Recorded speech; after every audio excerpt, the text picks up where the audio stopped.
ሰላም ጤና ይስጥልኝ። አምባይ መርጋ እባላለሁ። በኢትዮጵያ የካፒታል ገበያ ባለስልጣን ውስጥ የገበያ ልማትና አቅም ግንባታ ዳይሬክተር ነኝ።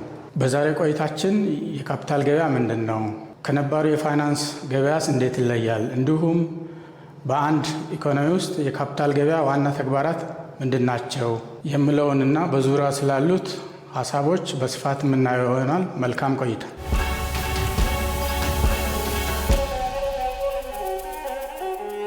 የካፒታል ገበያ ምንድን ነው? ከነባሩስ የፋይናንስ ገበያ እንዴት ይለያል? የፋይናንስ ገበያ በሁለት ዋና ዋና ገበያዎች እንደሚከፈል፣ እነዚህም የገንዘብ ገበያ ወይም መኒ ማርኬት የምንለው ሲሆን፣ ሁለተኛ ደግሞ የካፒታል ገበያ ሚል ነው የሚሆነው።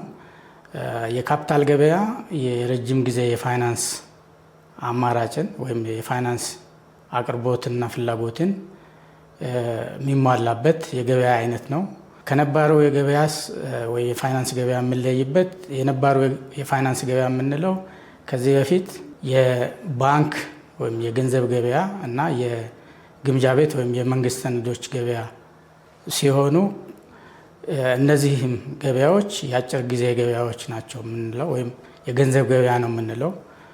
የቆይታ ጊዜያቸው ከአንድ ዓመትና ከዛ በታች የሆነው የገበያ ሰነዶች እና ሰነደ መዋዕለ ንዋዮች የሚሸጡበት የሚገዙበት ሲሆን፣ የካፒታል ገበያ ደግሞ የረጅም ጊዜውን የፋይናንስ ለባንክም አማራጭ ከባንክ የፋይናንስ አቅርቦት እንደ አማራጭ እና እንደ ማሟያ ሆኖ የሚያገለግል የገበያ አይነት ነው።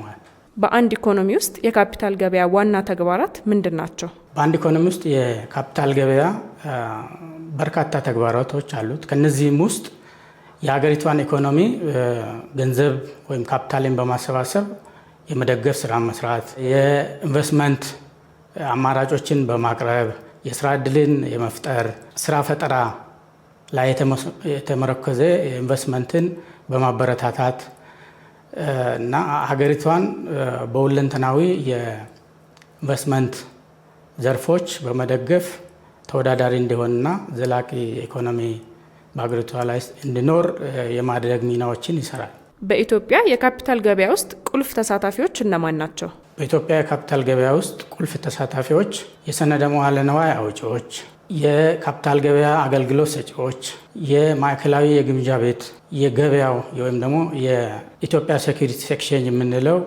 እና ሌሎቹም ቁልፍ ተሳታፊዎች ተብሎ ሊጠቀሱ ይችላሉ። በኢትዮጵያ የካፒታል ገበያ ላይ የሚቀርቡት የተለያዩ የካፒታል ገበያ ሰነደ መዋዕለ ንዋዮች ምን ምን ይሆናሉ? በኢትዮጵያ የካፒታል ገበያ ላይ የሚቀርቡት የሰነደ መዋዕለ ንዋዮች እንደ አክሲዮን ወይም የድርሻ ሰነድ፣ እንደ ቦንድ ወይም የብድር ሰነድ፣ እንደ የጋራ ኢንቨስትመንት ፋንድ ወይም ኮሌክቲቭ ኢንቨስትመንት ስኪም እና የተዛማች ውሎች ሰነዶች ይሆናሉ ተብሎ ይጠበቃል። የካፒታል ገበያ የካፒታል ግንባታንና ኢንቨስትመንትን እንዴት ያመቻቻል? የኢትዮጵያ የካፒታል ገበያስ የተለያዩ ኩባንያዎችን የፋይናንስ ፍላጎት ያሟላል ተብሎ እንዴት ይጠበቃል? የካፒታል ገበያ የካፒታል ግንባታን እንዴት ያመቻቻል ለምለው ጥያቄ፣ የካፒታል ገበያ እንደ አማራጭ ተአማኒ የኢንቨስትመንት ዘዴ ወይም ደግሞ ሲስተም የሚቀርብ ሲሆን፣ ማንኛውም ዜጋ በገጠርም በከተማም ያለው ከትንሽ ቁጠባ ጀምሮ ከትልቅ በባንክ በማስቀመጥ ከዛም አማራጭ የኢንቨስትመንት የተሻለ ትርፍ በሚያስገኘው ላይ ኢንቨስት በማድረግ ይሄም በካፒታል ገበያ ላይ ቅድም በጠቀስናቸው የሰነደ መዋዕለ ንዋዮች ወይም የአክሲዮን ወይም የቦንድ ወይም የጋራ ኢንቨስትመንት ፋንድ ላይ ኢንቨስት በማድረግ ኢንቨስትመንትን በማበረታታት የበለጠ ኢንቨስትመንት እንዲኖር በማድረግ የበለጠ ኢንቨስትመንት ሲኖር ደግሞ ለጋራ የካፒታል ግንባታ የበለጠ አስተዋጽኦ የሚያደርግና የሀገርን ኢኮኖሚ የሚደግፍ እንደሚሆን ይጠበቃል። ለፋይናንስ ተቋማት ለግል ለመንግስትም የካፒታል ገበያ ትልቅ አማራጭ ሆነው መጥቷል። የሚያሳልጥ ወይም ደግሞ የሚደግፍ የኢንቨስትመንት አማራጭ ነው። ይሄም የሆነው ቅድም ከላይ እንደገለጽኩት የተለያዩ ሰነድ መዋዕለ ንዋይ አውጪዎች አሉ፣ እንደ ካፒታል ገበያ ተዋናዮች። እነዛ ሰነዳቸውን ይሸጡና ገንዘብ ያሰባስባሉ። በሌላ በኩል ደግሞ ትርፍ ገንዘብ ወይም ቁጠባን ያደረጉ ቅድም እንዳብራራሁት እነሱ ደግሞ እነዚህን ሰነዶች ይገዛሉ።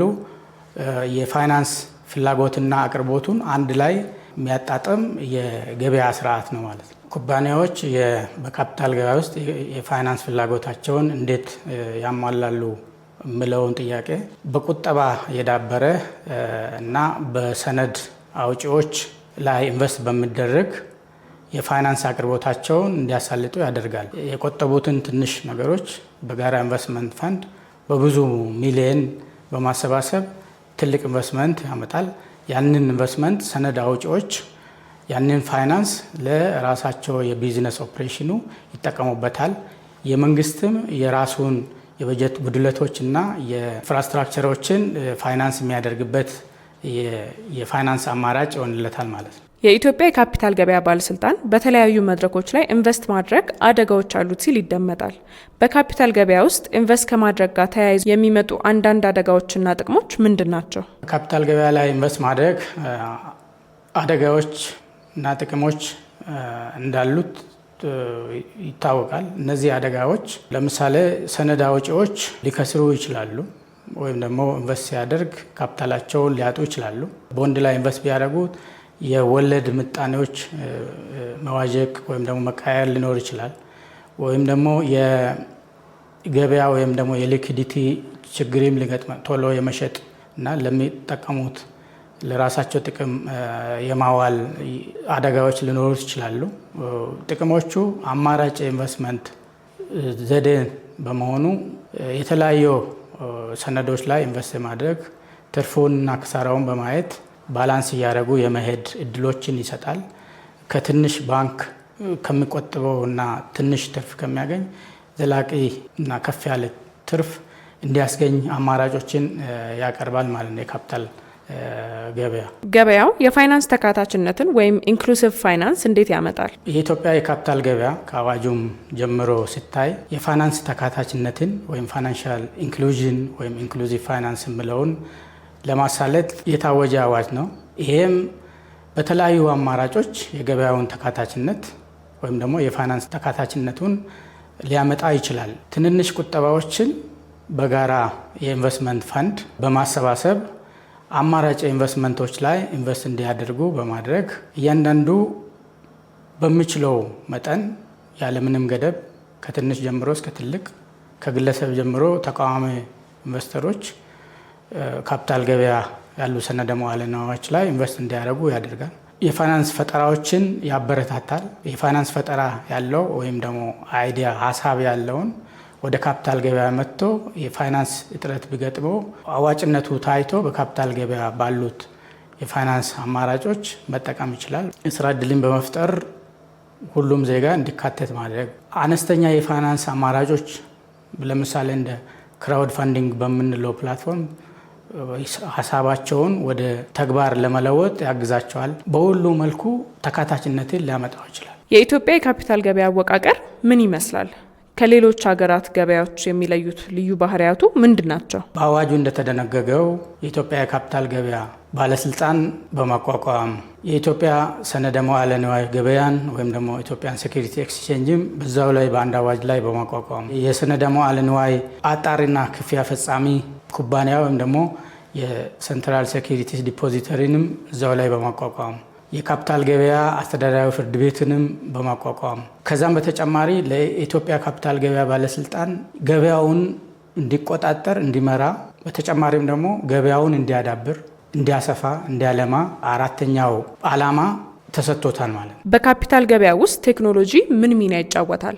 ቴክኖሎጂ ቁልፍና ወሳኝ ሚና እንደሆነ መረዳት ይቻላል።